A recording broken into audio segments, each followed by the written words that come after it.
Oh, good. All right, Barbara, Adrian, I got 3 o'clock Eastern. Is it okay if I go ahead and get this party started? Yeah. Yeah, let's go. All right, awesome. Well, good afternoon. Pretty much everyone, if you're on the West Coast, it's just barely the afternoon. So welcome, good afternoon. If you're watching the recording, hope you're having a good day no matter what time it is. We are here to talk about planning. Does it help fundraising success? We're gonna talk about those things. We got some research for you. It's gonna be a fun one. I'm Steven, I'm over here at Bloomerang, and I'll be moderating today's discussion as always. And just a couple of quick housekeeping items.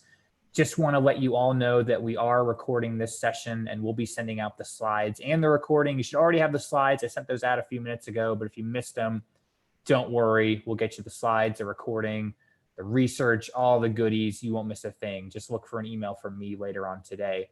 But most importantly, please feel free to chat in any questions or comments along the way. We're going to save some time for Q&A.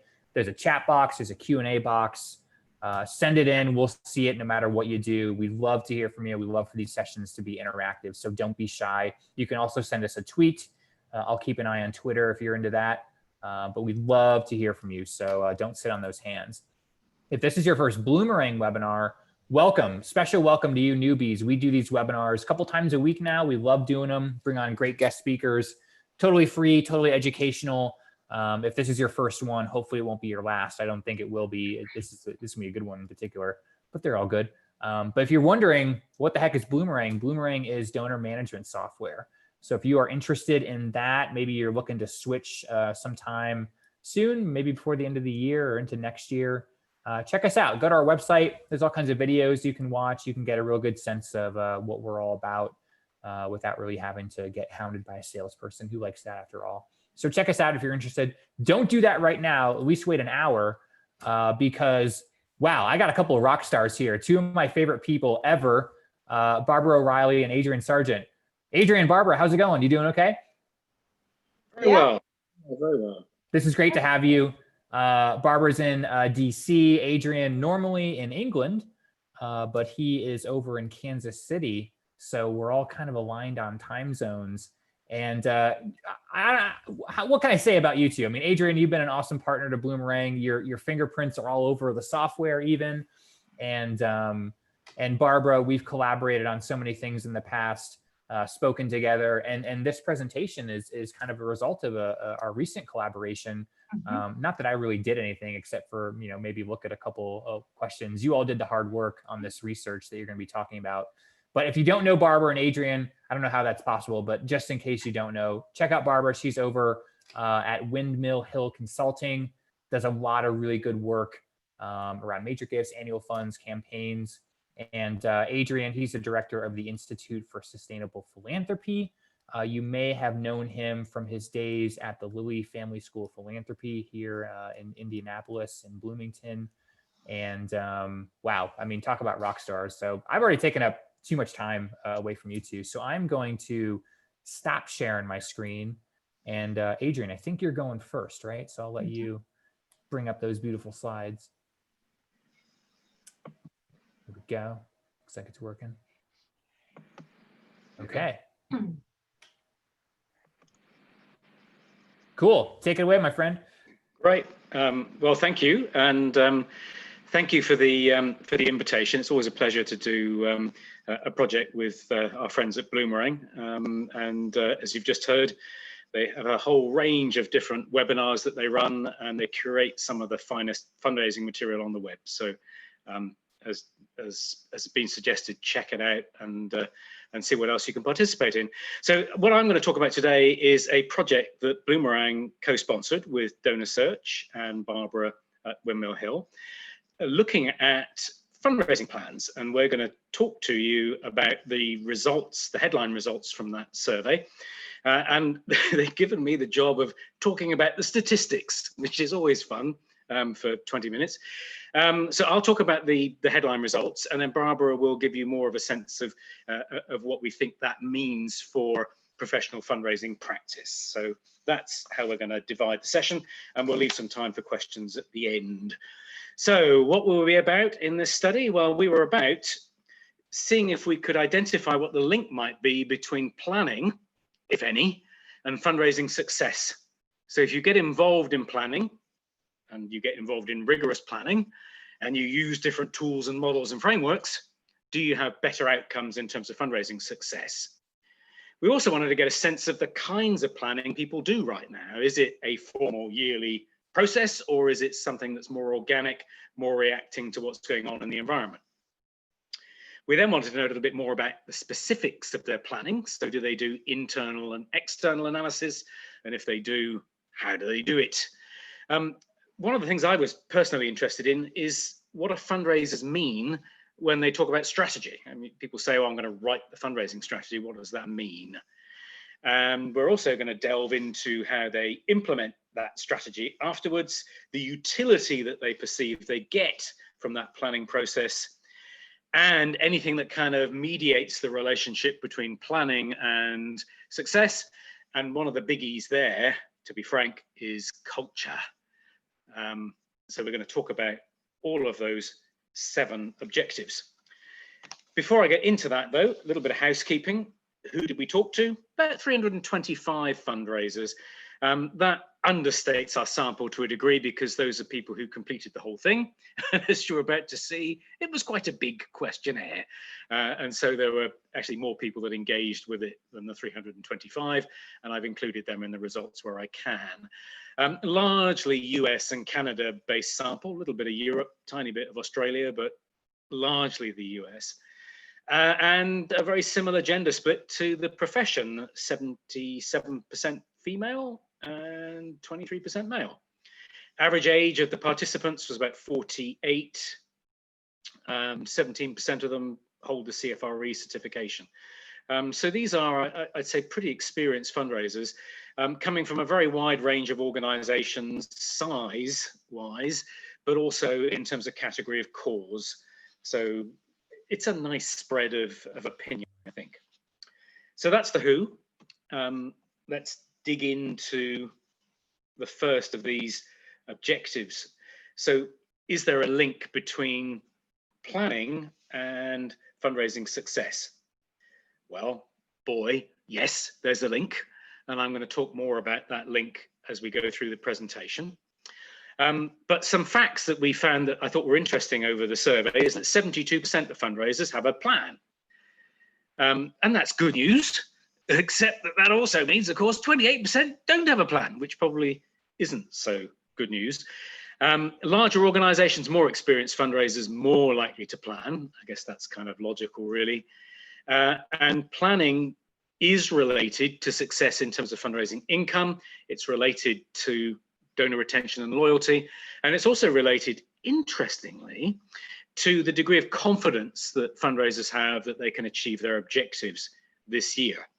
And I'll talk a bit more about that later because our survey went out after COVID had started. So we looked at kind of pre-COVID confidence, post-COVID confidence. Having a written plan, the odds of having increased revenue compared to decreased revenue, about 148% higher. Second and subsequent year retention is 12% higher when there's a written plan. And 65% of respondents feel that income will be lower than forecast. Those nonprofits with a fundraising plan expect a 10% lower reduction. So yes, we're going to be hurt by COVID, but we're not going to be hurt as bad because we have a plan that we can rely on to help us out with some of that. Now, 28% of people don't have a plan. Why is that? Well, an amalgam of leadership issues, and I'll leave, I mean, that's probably a polite way of putting it, right? But I'll leave you to mull that. Lack of time, perceptions that the charity is just too small, we're just too busy, or we don't have the expertise to be able to do it. And we got some fun quotes from people that you'll see in the report. My director refuses to make a written plan, so we just do what we did last year. Our department head doesn't seem to believe we need one. Disorganized leadership. We're in the middle of a campaign. I'm new to the role. Pressured. Seems I'm always on the go. Don't really have the time to sit down and do it. Or it's a bit intimidating. What else? My second objective, to identify the forms of planning currently undertaken and the components that go into that. So we kind of measured the degree of formality that's adopted in fundraising plans. And you can see there that formal fundraising plans, these are adjectives, and you can look at the adjectives for informal, the adjectives for formal, and you can see that formal plans seem to be more common in our sector rather than informal plans that morph daily, weekly as changes take place in the environment. What else did we learn? Well, 62% of respondents had developed nice, smart fundraising objectives. That sounds good, but equally that means 38% don't have smart objectives. That's not good. 90% developed a plan for the strategies and tactics that would be followed. So they might not always have objectives, but they do have a sense of what they want to do over the course of the year. 76% of folks will have procedures in place to track and control that implementation. 3/4 of the respondents indicated the plan is updated to respond to circumstances. 74% integrated fundraising planning with the organizational budgeting process. So that's good news, because it means that, you know, we are by and large getting the money that we need to do what is felt necessary in fundraising. What else? Objective 3, to identify whether both external and internal audits are conducted. Plans by and large get a snapshot of the external environment, so how well are we doing in relation to that? And also they gather information about the internal environment. How well are we doing? How are different channels performing, different segments of donors, and so on. People with a written plan, almost 2/3 claim that they conduct an external environmental analysis, and that number is low for those that don't have a plan. What goes into that external analysis? Well, you can see that 41% of our respondents conduct some kind of market analysis. So they're looking at data related to the size, growth trends in the different markets that they're in. And at a very simple level, that might be the mass fundraising market, the major gift market, the corporate market, the foundation market. And they're looking at aggregate stats that give them a sense of the changes that are taking place in that. 40% again would be likely to conduct a SWOT analysis as part of their analysis. And about 30% would do a competitor analysis. Now, I think that's a bit low, because in our world, you can always steal ideas from somebody who's got good ones, right? And that's for me in fundraising, that's the whole point of a competitor analysis. It's not understanding their growth and how much money they're raising. Yes, that's interesting, but actually I want to know how they're doing that and how I can use that knowledge then to inform what I'm doing as a fundraiser. So it would be good to see a little bit more competitor analysis or mystery shopping, as you can see on the bottom of this slide. Little bit of focus on opportunities for collaboration. And then the macro environment receives relatively little attention. That's the broad environment that we're operating in. Changes taking place in the economy, in our social world, and in relation to technology and so on. I thought that number there was quite low, given that some of these changes can be quite profound, and we need to be, you know, thinking about the implications for fundraising. On the internal analysis front, we found that people do understandably look back to see how well different forms of fundraising have worked. And an astonishing like 83% of people say, yes, we track performance of what we've done in the past. A much lower percentage, but still almost 2/3, claim that they assess the performance of their fundraising systems. That might be the system for thanking donors, recognizing donors, or welcoming them into the organization for the first time. 45% looking at fundraising team structure, donor pipeline issues, and the health of the fundraising portfolio. We're counting them down. Remember, there were 7 of these things. Number 4, to identify the key strategic issues that fundraisers work on and the analytical tools that they use to help them with that. So this is one of the things I was interested in. You know, what do fundraisers mean when they talk about strategy? It's the broad approach to growth. It's channel selection and how we use those. It's setting a budget and the plans that are associated, or the actions that are associated with that budget. It's communication. And interestingly, they get into some detail there about communication design that I would think was more kind of tactical detail, but people, it seems, worry a lot about the design of their communications. Staffing and resources, database technologies, and so forth, and how we're going to work with the board. We'll come back and talk about that again in just a second. What else? We looked at something called strategic stance as we were interested in strategy. And there are broadly 3 strategic stances that we looked at. Prospectors, who are really kind of market leaders, they're trying to push growth, they're ambitiously tracing that, tracking and building that growth, they're identifying new markets, and they're being innovative in the approach to those markets. Defenders, they're more kind of followers. They're interested in maintaining their current position. They're not really interested in innovation, but after a while, when they've seen other people do it well, they'll think about doing that too, right? The only time they really react vigorously is if somebody challenges their position locally and kind of competes head on with them. But for the rest of the time, but they're really kind of just defending what they're doing already in fundraising. Reactors, by contrast, don't have a clear strategy for dealing with anything much. They simply react to change in the external environment. They take decisions in an ad hoc way. We found that about a quarter of our sample were prospectors, 70% defenders, and about 8% reactors. Hold that thought, because we'll be back to that and why that matters towards the end of my slot. So counting down at number 5. I feel like I'm in some kind of chart show.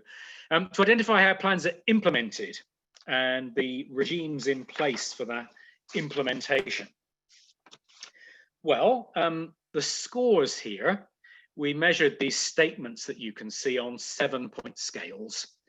And the mean scores in that right-hand column there are the average score across that 7-point scale.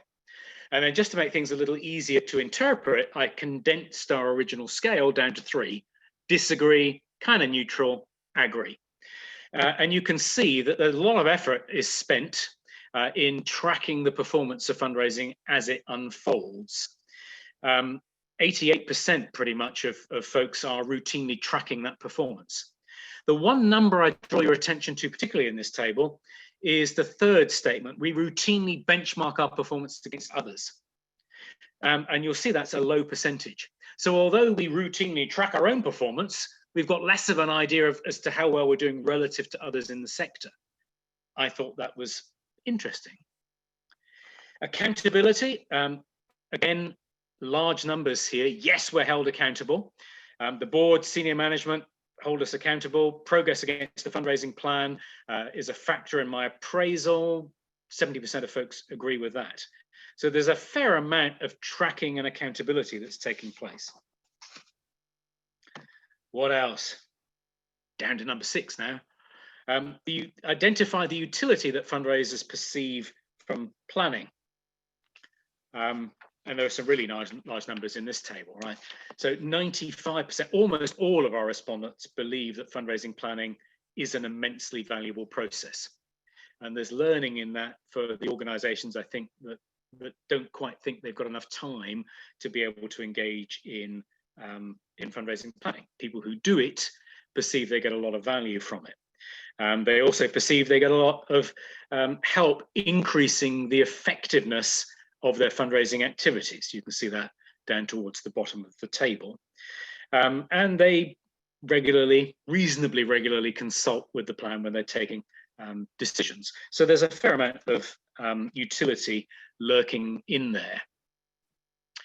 Number 7, you made it through, right? We're almost there. To identify the impact of organizational culture on the adoption and implementation of planning processes. Well, one of the things that I think is interesting in our world is that we know that there is a relationship between the degree to which you've achieved a culture of philanthropy in your organization and fundraising performance. And we were interested to revisit that and to look at the impact of culture on performance in our survey, to look at the impact on revenue growth, donor retention and loyalty, and fundraiser confidence. What do I mean by philanthropic culture? Well, I mean the 6 things that you can see in boxes on the left-hand side. And I'm just going to canter through what we mean by those and what we found in our survey. So the first of them is donor centricity, really. To what extent do we really focus on the genuine needs of our supporters? We give close attention to the quality of service we provide to our donors. 81% say, yes, we do that. But of course, that also means that 19% of us do not pay close attention to the quality of service we provide to our donors. That's a little depressing when you look at it from that perspective. When we plan for our communications, we deliberately plan for how we're going to make people feel. Almost 80%, again, would agree with that. We take every opportunity to thank people. The only thing that scored a little lower here is we're looking for other ways in which people can engage with the cause in kind of a meaningful way, which might add well-being to their relationship. Philanthropic core, what's that about? Well, that's about the extent to which you have philanthropy as a core value of your organization. Is it in your DNA that you are there to be welcoming of and good stewards of philanthropy? And there are a number of indicators to the extent to which that's true. Outside of the fundraising plan, all members of staff in our organization could clearly articulate our case for support. Only 40% say yes to that. Philanthropy is embedded as a core value. In our organization, donor stewardship is seen as everybody's responsibility. Not so much. Board support, the other ingredient of a philanthropic culture, is having a board that are willing to engage in and be supportive of philanthropy. All board members have made meaningful gifts in the past year to support the work. No, look, there is no reason why everybody on the board can't make a personally meaningful gift to support the work of the organization, right? Notice personally meaningful. For some people, personally meaningful might be $500, $100. For others, it might be 50,000, 5 million, right? Personally meaningful gift. It's not the amount. It's that fundraisers can go out and talk to others with the backing of the full board. And more than that, think about the message that it sends to fundraisers about how they're valued and their work is valued when the board support them and buy into that and make a gift. It sends such a critical message. Anyway, so that's that. We make it clear to new board members that they'll be expected to make gifts. We have a process in place for tracking and holding people accountable when they don't make gifts. Certainly not. Oh dear. To what extent is fundraising seen as a profession in the same way that comms or accounting might be seen as a profession? Here the results are okay, but not brilliant. Right? Fundraisers have regular access to professional development activities, 70% yes. Fundraising seen as a profession, 70%, 65% say they have a dedicated budget for professional development activities. That's not bad, but the prescription, I guess, would be, could be better. Do we have a strong, emotional, and compelling case for support? Core to a philanthropic culture. 71% say yes. But then when you get into the detail of what would make a good case for support, there's quite an element there that says that could be improved, right? Could be more emotional, could focus more on the why question, and could be more distinctive. The final one, innovation orientation. If you're going to have a philanthropic culture, you should be innovating in ways that give donors a better experience. Innovation is part of our underlying culture, not so much. There's a coherent set of innovation goals, definitely not so much. Innovation is a core value, not so much. So my last chunk in my presentation is to show you some of the things that I've just cantered through that relate to those different aspects of performance. So drivers of first year retention, philanthropic culture. The stronger the philanthropic culture, the higher will be that first year donor retention. The greater the extent to which fundraising planning is integrated with organizational budget setting. The degree of formality and the degree to which fundraisers are held accountable for their plan helps pump first-year retention. Second-year retention, philanthropic culture there again, and not being a reactor, so actually having a strategy in place. Remember, we talked about those different strategic groups earlier. Fundraising planning integrated with organizational budget setting, again. Having a written plan, again. And interestingly, this time, the extent to which senior management are more involved in the creation of that plan. Have you experienced this past year revenue increase as against decrease? If you've experienced increase, the extent to which you have a fundraising culture will drive that increase. The extent to which, interestingly, you focus on an external analysis in your planning process, that too improves the likelihood you'll see growth. Having a written plan, not being a reactor, accountability. Right, it's getting a bit boring now, isn't it? Similar things. The last element we looked at was fundraiser confidence, and we measured confidence, how people felt before the pandemic, after the pandemic. Interesting that people are anticipating quite a decrease in their income now, and you can see that reflected in the confidence levels that people have for being able to achieve their goals. That's dropped massively since the unfolding of the COVID-19 crisis. What is it that drives post-COVID confidence? Having a philanthropic culture, not being a reactor, having fundraising planning integrated with organizational budget setting, monitoring and control, and I guess you might expect this after the crisis, but revisiting that plan on a regular basis. And that is all I want to say, except the more astute amongst you will have recognized that there's a real pattern in there of the things that seem to drive fundraising success.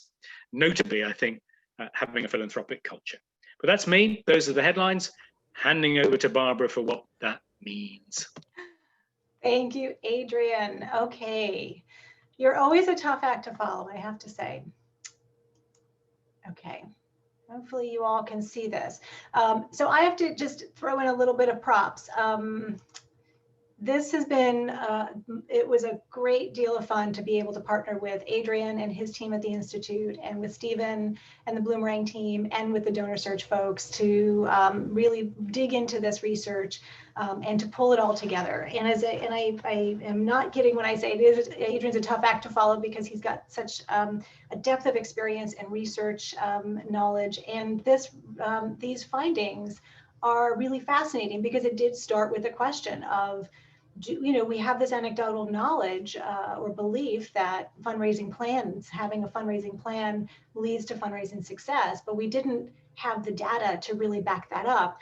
We also, though, I think what was surprising as Stephen and Adrian and I and Sarah from Donor Search were sort of digging into the findings, it was actually fascinating to see how that full picture of all these other components that Adrian just walked us through are all equally as important as having that written plan. So my job for this part of the presentation is to sort of take Adrian's findings and distill it down into how to make this work in your own organizations. Okay, so I sort of break it down into these core areas. Obviously the research report and a user's guide that I wrote are going to go into more detail around this, but these are the headlines that I've pulled out. The fundraising culture, how you tell your story, your mindset for innovation, and the role of the board. These were the things that we heard consistently, especially in those last few slides of Adrian's, that were the drivers and the ingredients to greater retention, whether it was first-time donor retention or repeat retention. So I want to dig into that a little bit more. Going back to Adrian's possible model, these are the areas that we're going to dig into. The donor centricity and the philanthropic core. How we throw this word philanthropic culture around a lot. And I want us to be thinking about this in the context of how we view fundraising, right? So there was the slide about Adrian was talking about around, do people know how we tell our story? Do they see a role for themselves? How they view fundraising as a whole, as an activity? Who fundraises? What our organizational mindset is towards that fundraising strategy? And is fundraising viewed as a cost center or a revenue center? That right there, it underscores how much investment the organization leadership is going to be putting into their own development capacity. So how we view fundraising. Do we view it like this, which is we don't pay attention really to who our donors are, who they are as people. We view them just sort of as an automatic reaction of, we have to send out a letter, somebody's going to write a check or make an online contribution. And it's that sort of transactional. We ask, they get, we might send a thank you, maybe. 10% of them probably are not sent. That 10% who are not paying attention to the donor needs are probably not sending out those thank yous. But is that the old-fashioned mindset of we send something out, then something comes back, of that, is that the way we view fundraising? Or are we viewing this in the context of, we are viewing our investors as donors, as investors, as partners. We want to get to know who they are. We want to understand what drives their giving, what might make them stop giving to us, where can we improve the experience for them. Who fundraises? So this is where the roles, when you articulate this in that development plan, who will be involved in what kinds of donor outreach? And I think about fundraising as donor engagement overall. So when you're mapping out particular goals for your annual giving or your large gift giving or your planned giving or your board goals, fundraising goals should be in there. Who are the key people within your organization that need to be part of that donor engagement? And it helps then to identify. So you might say, we want to grow our mid-level giving program, and we want to grow it from here to there, and we want to ensure that we've got personal touch points from our board members, or we want to have our mid-level giving society, whatever it might be, have some sort of engagement and involvement with or conversation with our program staff to get to know our work a little bit more deeply. So it's identifying the many different ways that people within the organization can be involved in creating that welcoming, hospitable sort of environment for your donors. Adrian talked about the mindset, that defenders and the prospectors, and what was interesting. So remember, the defenders, I think he said it was about the 70% of people in the survey said that they felt that they were defenders, that they were maintaining the status quo. They might make some small incremental tweaks towards effectiveness or efficiency, but they are going to just keep going as they've been going. And the prospectors are the ones, I think Adrian said about 26% of them, they're the ones who are always looking for the new ideas. They're looking and trying to maybe a little bit of the shiny object syndrome, but they're trying to innovate in some different ways. Generally, though, the consistency of the plan is by setting those goals financially, the other targets that we'll talk about, is being able to find that middle ground of sort of sticking to the plan that you've outlined, but having that courage to test. And I'm going to talk about that testing and iterating in a little bit, but it's figuring out that mindset so that, you know, the way we've always done it is, I call it sick death by 6 words. We can't maintain the status quo. And in a year like this, the status quo has been completely upended. So this is the year, this is the moment where we've got to reframe our mindset. So how do you put this piece of it into your own development plan? So you've got to map out your fiscal year. Think about your channels, your segments, your calendar, and the goals. And then from there, identify those activities that you're going to do to reach those goals, and who is going to be involved. Are there communication pieces where you want to profile donors? You want to bring in program staff. You want to have a board member be a part of some sort of communication. Identify all of those so it goes into your development plan as that overall sort of roadmap. And look for ways to test and iterate. And again, I'll talk about that in a second. So we go to the case quality. And this is your big, bold vision, right? I have so often worked with organizations when they will say, well, we need to raise more money. And I say, okay, tell me what you need to raise more money for. What's your why? And that's the question that every organization must be answering when they're developing out their case. What's the big, bold vision? It has to be bigger than you as an organization. And you have to be thinking about it in the terms of what do you need to realize that. I like the Simon Sinek's Start With Why. I'm a huge fan of him generally, but I really found that this book resonated because it helps us to reframe the way we tell our own organizational stories.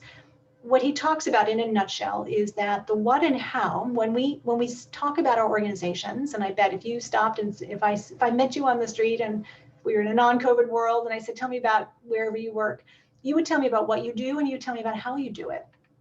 That is factored in and processed by one part of our brain, but the why is processed by a different part of our brain. And in fact, the why is the bigger purpose. It's the cause, the belief. It's in fact processed by the part of our brain that makes decisions.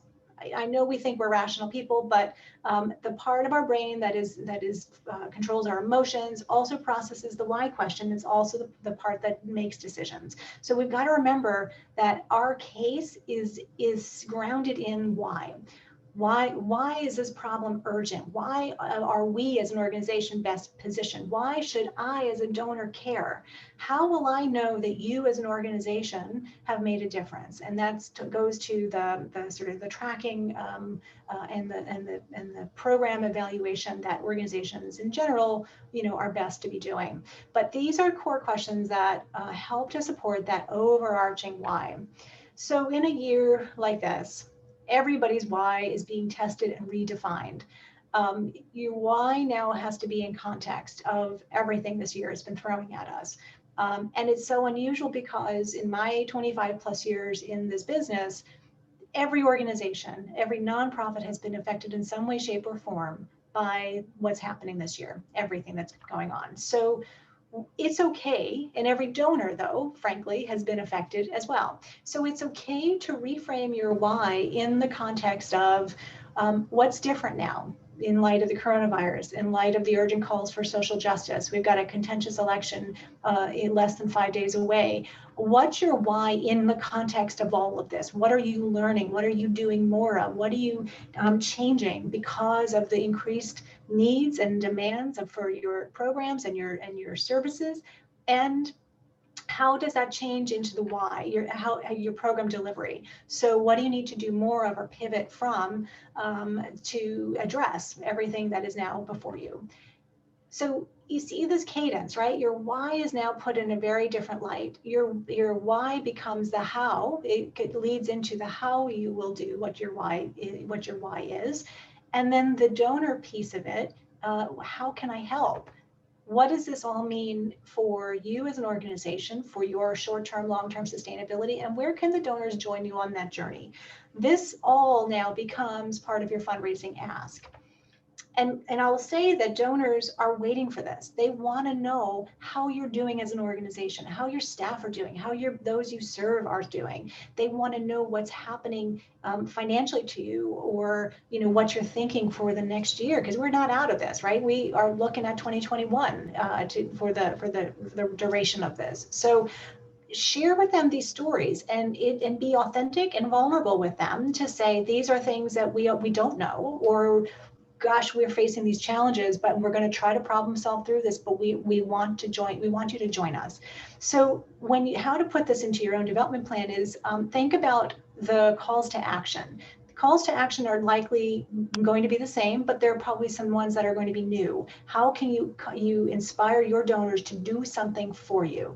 So you might be brainstorming with your team on all the different ways to reshape your storytelling. The calls to action that you want to ensure are permeating through all of your communications.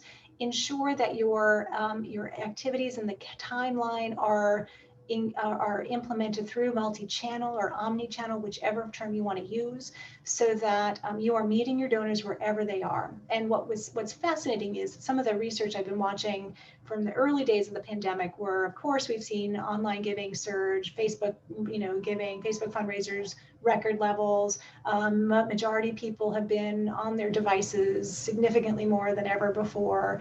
But they are still going to their mailbox to check their mail. They still have a phone. So we've got to be thinking about all the ways that we can connect with and engage our donors with that story. All right, so innovation.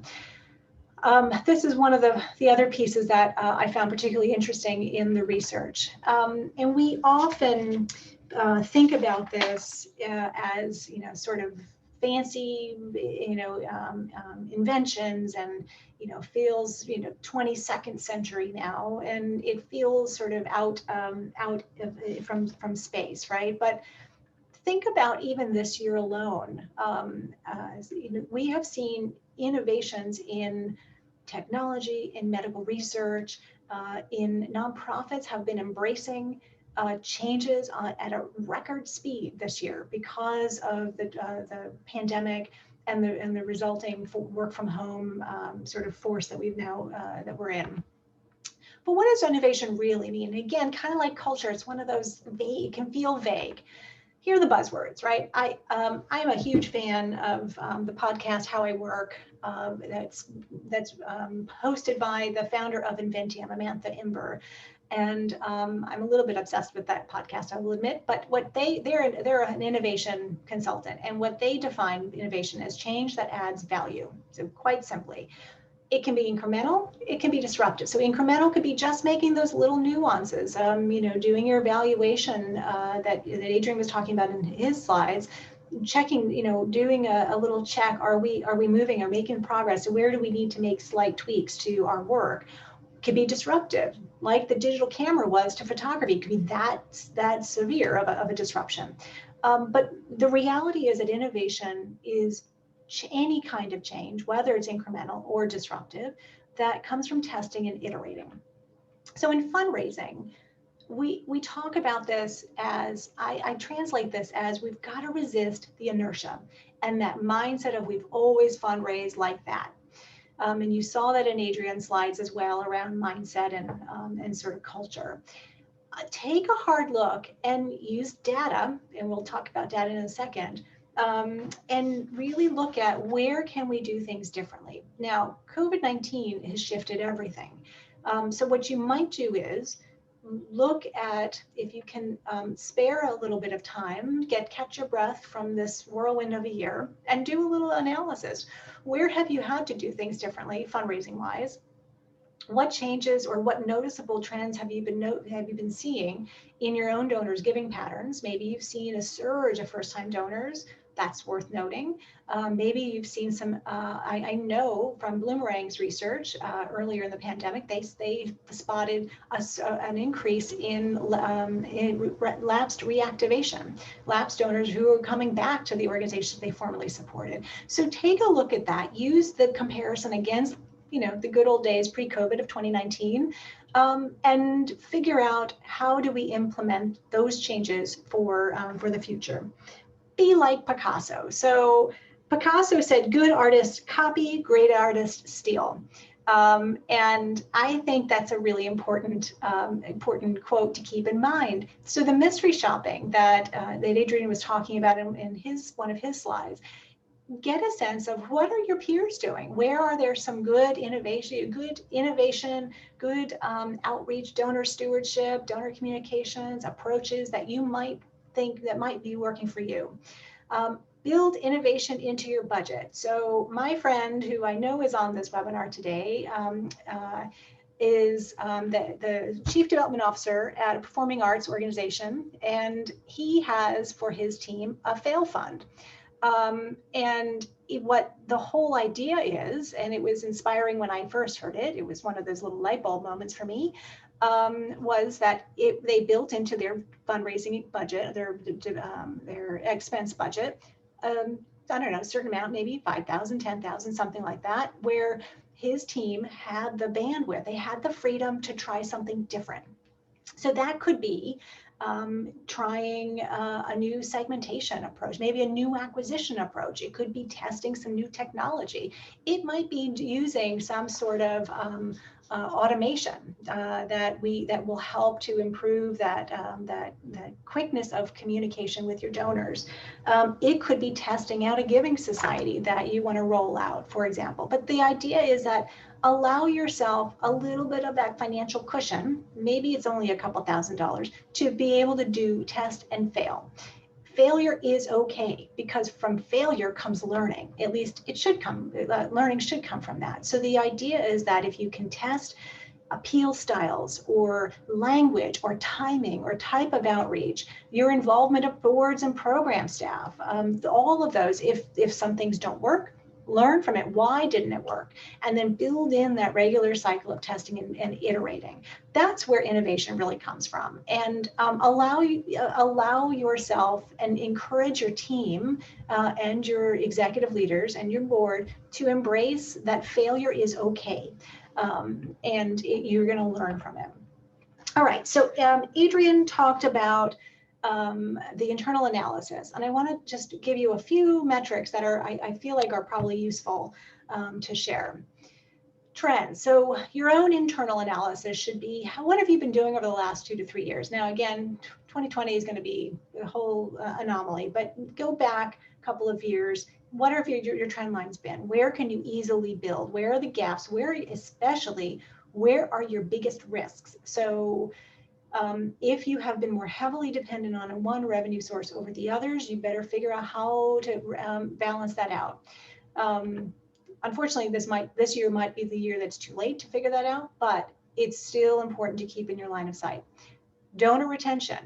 This is a huge problem. I'm going to get on my soapbox for a second. This is a huge problem in our sector. We are terrible at keeping donors. I think the national average is about 44%. In the for-profit world, in the commercial world, that would put a company out of business. So we've got to be really focusing on how much we can keep our donors and keep them around for longer. Average gift. So this is a good metrics to be tracking, and if you've got a functioning, really powerful database, they should be able to track all of these things for you pretty easily. But an average gift helps to sort of see, in addition to how many donors are you keeping, are the donors you have, are they starting to increase their giving a little bit more? And then how much actually does it cost to raise that dollar? I am not encouraging you to use this as an excuse or as justification for scaling back your costs for fundraising, because going back to that culture slide in the beginning of my section, is fundraising viewed as a cost center or a revenue center? And in a year like this, I can assure you that our for-profit colleagues are maintaining their sales teams because they know that that team is going to drive revenue as we get through this difficult time. It has to be the same with for our fundraisers. Our fundraisers have to be preserved and held onto because they are the ones who are holding those donor relationships. External analysis. So Adrian talked a little bit about that. I think he said about 30% of survey participants said that they do market analysis. So this is just a good barometer. Again, you do this once a year as you're building out your plan. What are national trends? Who are our peers, and what are they doing in terms of their fundraising? Are there changes that we need to be thinking about that might affect us? A SWOT, same purpose. You again don't want to do this. You don't need to do this all the time, but that calibration of where our strengths are, where our opportunities, and where are the weaknesses and threats that we have to then build our development plan around. Okay, so how do we put this into action? Well, allow yourself that space to push through inertia. Encourage that culture of failure. Take a temperature check of all your metrics and let your metrics drive you.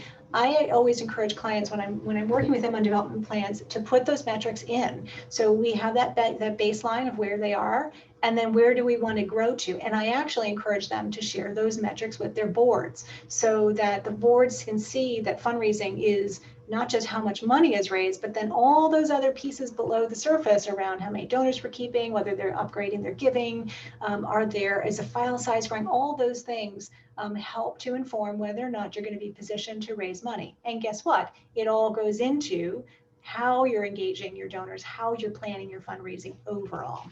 All right, so back to our boards. And this could be a whole session unto itself, but I want to just share why they're so critical to this philanthropic culture. So Penelope Burke asked in her studies and her research around donor-centered fundraising, she asked, if you received a phone call from a board member within days of making your gift, how would that influence your giving? And what they found was 93% said they would give again, 84% make a larger gift, 74% would continue to give indefinitely, right? And again, I think we're all a little bit burned with polls these days, but these polls, these numbers, huge variance between people say they're going to do and what they actually do, but these are pretty significant. So it shows that the power of the board, of the volunteer leader, picking up the phone, leaving a voicemail is really, really important to setting that message of hospitality and of appreciation for the donors. I just love this quote from Jim Collins's book, Good to Great: get the right people on the bus, the wrong people off, and the right people in the right seats. And that is very much the case for boards. And when we think about their own roles in fundraising, it comes down to 6. And so these are the seats that they could be sitting in. They might sit in a couple of these, but fundraising isn't just about asking for money. And so when you feel that you're getting resistance from your board, walk them through all the ways that they can be involved in creating a positive and welcoming donor experience.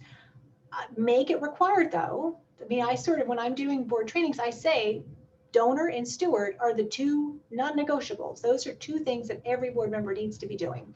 And because again, it's part of their fiduciary responsibility, but it's part of their leadership role. So you set expectations from the beginning about what you need them to do in fundraising. Be really clear, articulate all those roles, figure out where they can best feel comfortable playing a role in. Let them get to know who you are. Give them that 101 training. Share some of the trends. Share the behind the scenes numbers that contribute to whether or not you're actually hitting your dollar goals. Give them the tips on how they can be successful. And we all assume that board members join boards, they're very successful in their personal, professional lives, and they should know what it means to be a good board member. But when it comes to fundraising, it's helpful to give them as many tools as possible. So it could be giving them templates and scripts or talking points, that case messaging that we talked about earlier. Distill it down into bullet points for them so they could make it sort of comes off the tip of their tongues.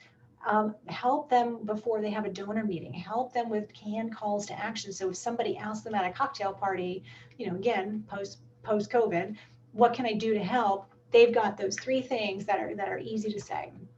And then how you put this all into your plan, make sure you're tracking your metrics. You're using those as your goal setting. You're setting a board fundraising goal in your plan, you're sharing with them, and you're working with your board to work towards that goal. You're helping your board members to understand where they can be involved and giving them all the tools that they need. And if they're still not successful, then ask them what else they need, what's holding them back from being successful, and work with them to give them that coaching and that training. And making sure that you build in some sort of fundraising training every year. All right, so this whole roadmap ultimately leads to more donors, more money raised, and more staff retention. All right, Adrian, and Stephen, we're ready for some questions. These are all the ways that you can connect with us. A copy of the report and the user guide are available on my website. I know they're available on Adrian's website, and Stephen's going to send them out to you as well. Yes, we will send everything out. First, this was awesome. Barbara, Adrian, thank you. You got through a lot of good stuff in a short amount of time. And thanks for doing the research also. You put in so much work. I think I maybe was on 2 phone calls and chimed in occasionally. I did nothing, but you guys, this is a real resource for the sector, and hopefully it'll help nudge some people along. especially some of those maybe board members or bosses. So thank you. I think I'll start with my question, if people don't mind. What surprised you both, and what didn't surprise you? Wondering how well that tracks with me. What do you think, Barbara, first? Yeah, well, what surprised me was that how complex the answer was to this, what I thought was a simple question. Do fundraising plans lead to more money raised? And it became, it was so much more nuanced in all the factors and components. So it was, yes, there is a plan, having that clear roadmap that organizations can refer to, but all these other factors still influence whether or not that plan is effective. I don't know, Adrian, what would you say? Well, when I teach fundraising in other countries, I'm usually trumpeting just how good US nonprofits are at engaging with the board. And I say that in North America, in particular in the USA, boards understand their role in fundraising and they're much more likely to get involved. But when you look at the numbers, all our boards have made meaningful gifts. Fewer than half of our respondents were saying that that's really the case. So I was quite surprised by that whole section. I was expecting there to be, more evidence of board involvement, more evidence of board giving, and more evidence of policies that help drive some of those things. So, being able to oust, let's say, people who aren't willing to make a gift. Because as I said in my presentation, it's so important. It's not the money. It's the message it sends to the fundraising team. It's how it charges colleagues in that function. That makes sense. There was that section on innovation, Adrian, in your slides.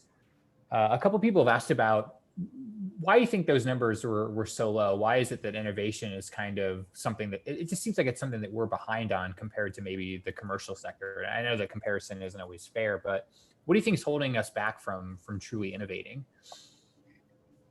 It's interesting that the number there was low, and it's an echo of that strategic stance stuff that we looked at with prospectors, and only around a quarter of the sample would say that they're really looking for growth.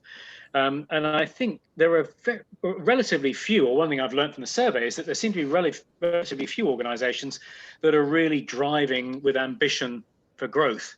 And as a consequence, the focus on innovation in the sector is a little bit lower.